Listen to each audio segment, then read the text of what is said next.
C'est jamais désespéré. On peut arrêter de fumer. C'est possible. Il faut trouver le chemin qui nous convient. Je suis Lilia Bilenka-Janté.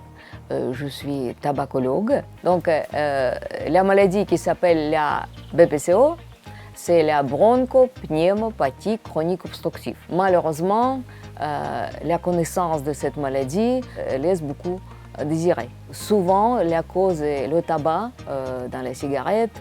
C'est à peu près 4000 composants, beaucoup produits toxiques. Par exemple, imaginez le doigt. Mettez sur le doigt le produit toxique.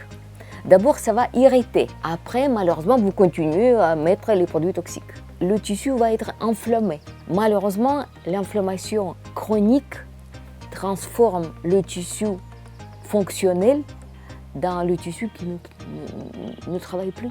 Vous voyez, si le doigt est toujours enflammé, après vous ne pouvez pas ni bouger, vous ne pouvez pas sentir quelque chose. Dans les poumons, c'est la même chose. On ne fume jamais parce qu'on est bien avec les cigarettes, mais toujours parce qu'on est mal sans cigarette. J'ai travaillé avec une quarantaine de patients avec la BPCO qui essayaient d'arrêter de fumer. Les gens qui commencent à fumer très tôt, 14 ans par exemple, les gens qui fument beaucoup, ça peut être facilement 3 paquets par jour, 2 paquets par jour et pendant longtemps.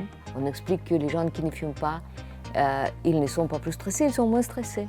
Les cigarettes relâchent les muscles, mais ça excite le cerveau. Les gens qui ne fument pas, ils ne sont pas moins heureux, ils n'ont pas moins de plaisir. En fait, c'est jamais un vrai plaisir, c'est un soulagement. Et il y a une statistique, parmi les fumeurs, il y a 3 fois plus de dépressifs que chez non-fumeurs. Les cigarettes n'aident jamais, c'est une illusion. Expliquer que les cigarettes, c'est pas une amie, c'est un traître. Elle trahit chaque fois. Et aujourd'hui, les produits les plus efficaces, ce sont les substituts nicotiniques. Très simple.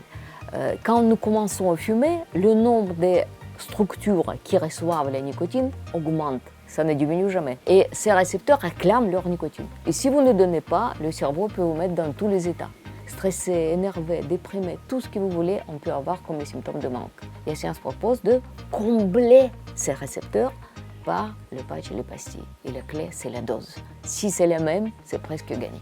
Le rôle de tabacologue, d'abord, c'est questionner, comprendre, évaluer le niveau de dépendance. Après, c'est donner des conseils.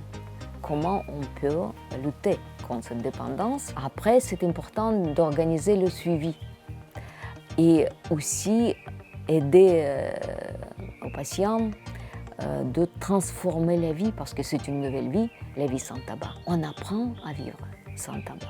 Donc ce suivi, c'est aussi une chose qui peut vraiment augmenter l'efficacité d'arrêt. C'est jamais tard et on peut toujours arrêter. C'est jamais désespéré. On peut arrêter de fumer. C'est possible. Il faut trouver le chemin qui nous convient.